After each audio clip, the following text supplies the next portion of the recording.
Alright, well, we'll see what I'm in the mood for. I guess nothing piques my interest right now.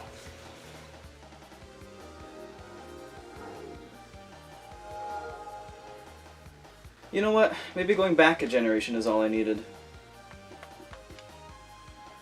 Really? That's all I have installed? I have to go deeper. Maybe something in my physical collection will tickle my fancy. I mean, yeah, finally age classics are where it's at.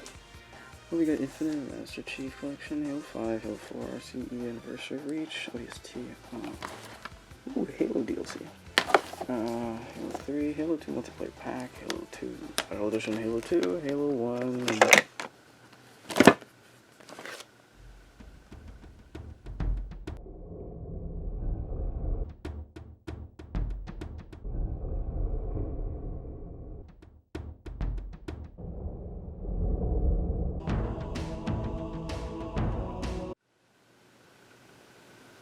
You know what I mean? Fuck it, why not?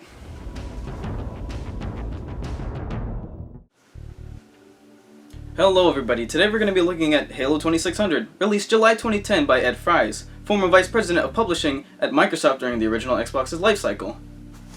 An interesting game, and whilst not canon, it's still acknowledged as a Halo game of sorts. I don't know, it's weird. Now here on the messy computer desk, we're going to be opening Halo 2600.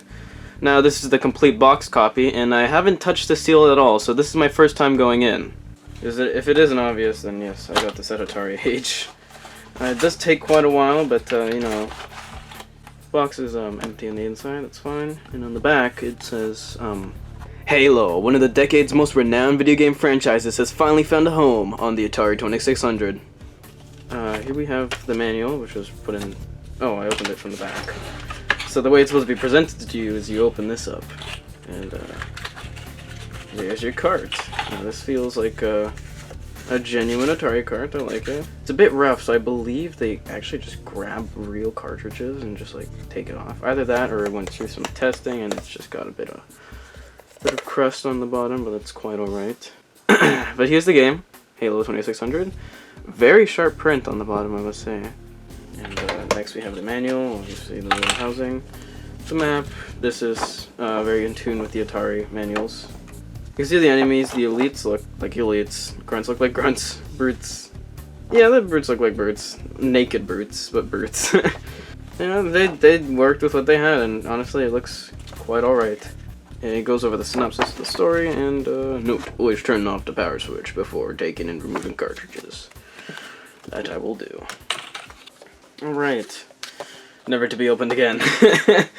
Well, I won't have much reason to. Maybe if I want to go ahead and look at the manual again or something like that. But I mostly got the box as the display piece. Because, you know, it's cool. It's like a mini poster that you just sit on your shelf. And Indy 500 is not going to be the only boxed Atari game I have. There you go, fits in. A lot more glossy and a lot more solidly built than the original boxes. But that's just the paper at the time. And comparison. And comparing the cartridge, I'm going to compare it to another one similar to it. I will grab that ET. So yeah, this isn't metallic, but this one is. So there's that. But they followed it pretty closely. No copyrights, because, well, there isn't really too much to copyright here. But yeah. I mean, I guess there is, but they just didn't put it down.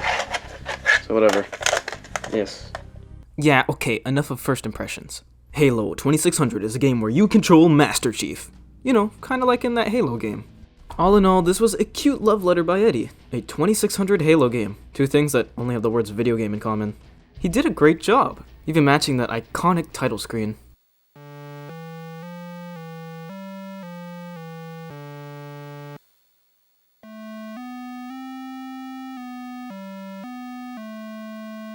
You just can't help but smile after hearing that.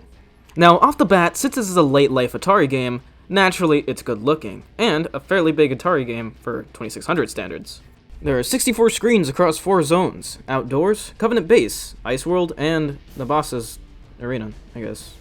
Your goal as John 117 in this game is to do exactly what you did in Halo Combat Evolved.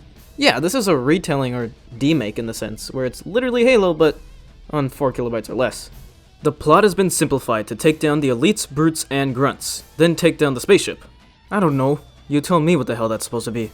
Yeah, sure, it's as bare bones as it gets, especially without the flood in it, but hey, this is Atari we're talking about. This is what movie tie-ins used to look like. Yes, thank you, I'll be taking the SpongeBob SquarePants movie video game and Peter Jackson's King Kong, the official game of the movie. Okay, bye-bye. Besides that, the game managed to also include power-ups, such as the boot and gun upgrades. The shield is here too, although you have to pick it up instead of automatically regenerating it every time you lose it. There's also keys to help open doors. The gameplay itself is very similar to Berserk, and the length is somewhere around 7 to 10 minutes if you know what you're doing. The problem with games like this is that they're sort of a play a few times and then you get bored of it kind of deal.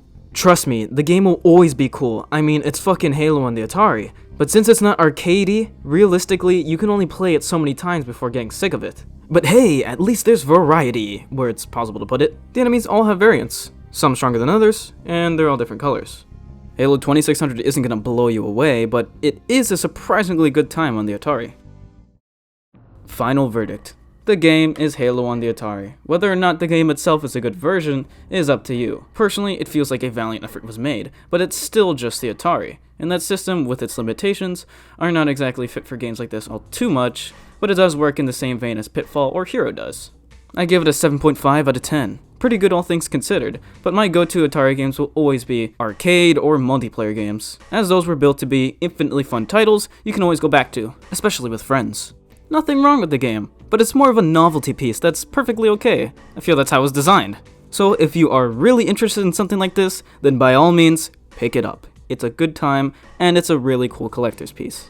One last input is that the game actually has replay value, as upon beating the game and getting spat back to the title screen, you now have access to a new Game Plus, Legendary Mode, where just hit fire and you move slower now! Well, there you have it, my review of Halo 2600. A very interesting game, and pretty big and lengthy for Atari standards. I'll definitely leave a link for Atari Age in the description so you can get your own copy. And yeah, that's pretty much it. I hope you enjoyed watching this video entirely done on a single Atari game. And I'll see you guys later.